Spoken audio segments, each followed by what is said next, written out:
شروع اللہ کے نام سے جو نہایت مہربان اور بے حد رحم والا ہے۔ ہم چاہیں تو ان کھیتیوں کو بھوس بنا کر رکھ دیں اور تم طرح طرح کی باتیں بناتے رہ جاؤ کہ ہم پر تو الٹی چٹی پڑ گئی، بلکہ ہمارے تو نصیب ہی پھوٹے ہوئے ہیں۔ کبھی تم نے آنکھیں کھول کر دیکھا یہ پانی جو تم پیتے ہو اسے تم نے بادل سے برسایا ہے یا اس کے برسانے والے ہم ہیں؟ ہم چاہیں تو اسے کھاری بنا کر رکھ دیں، پھر کیوں تم شکر گزار نہیں ہوتے؟ کبھی تم نے خیال کیا یہ آگ جو تم سلگاتے ہو اس کا درخت تم نے پیدا کیا ہے یا اس کے پیدا کرنے والے ہم ہیں؟ ہم نے اس کو یاد دہانی کا ذریعہ اور حاجت مندوں کے لیے سامان زیست بنایا ہے۔ پس اے نبی صلی اللہ علیہ وسلم اپنے رب عظیم کے نام کی تسبیح کر۔ پس نہیں، میں قسم کھاتا ہوں تاروں کے موقع کی، اور اگر تم سمجھو تو یہ بہت بڑی قسم ہے کہ یہ ایک بلند پایا قرآن ہے، ایک محفوظ کتاب میں ثبت جسے مطہرین کے سوا کوئی چھو نہیں سکتا۔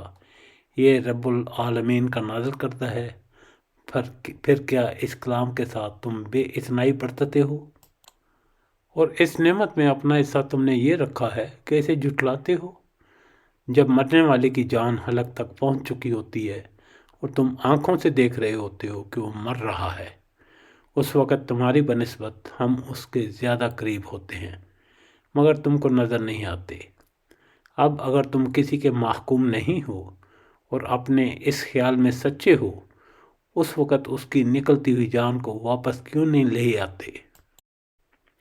پھر وہ مرنے والا اگر مقربین میں سے ہے تو اس کے لیے راحت اور عمدہ رزق اور نعمت بھری جنت ہے، اور اگر وہ اصحاب یمین میں سے ہے تو اس کا استقبال یوں ہوتا ہے کہ سلام ہے تجھے، تو اصحاب الیمین میں سے ہے۔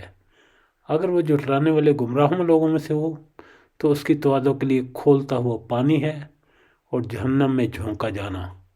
دیکھ سب کچھ قطعی حق ہے۔ پس اے نبی صلی اللہ علیہ وسلم اپنے رب عظیم کے نام کی تسبیح کرو۔ بسم اللہ اول و آخر، شکر الحمدللہ رب العالمین۔ اس کے ساتھ سورہ واقعہ کا ترجمہ اور ریکارڈنگ مکمل ہو گئی۔ اللہ تعالی ہماری کوششیں قبول فرمائے، آمین ثم آمین۔ ہمیں اپنی دعاؤں میں یاد رکھیے گا۔ شکریہ والسلام۔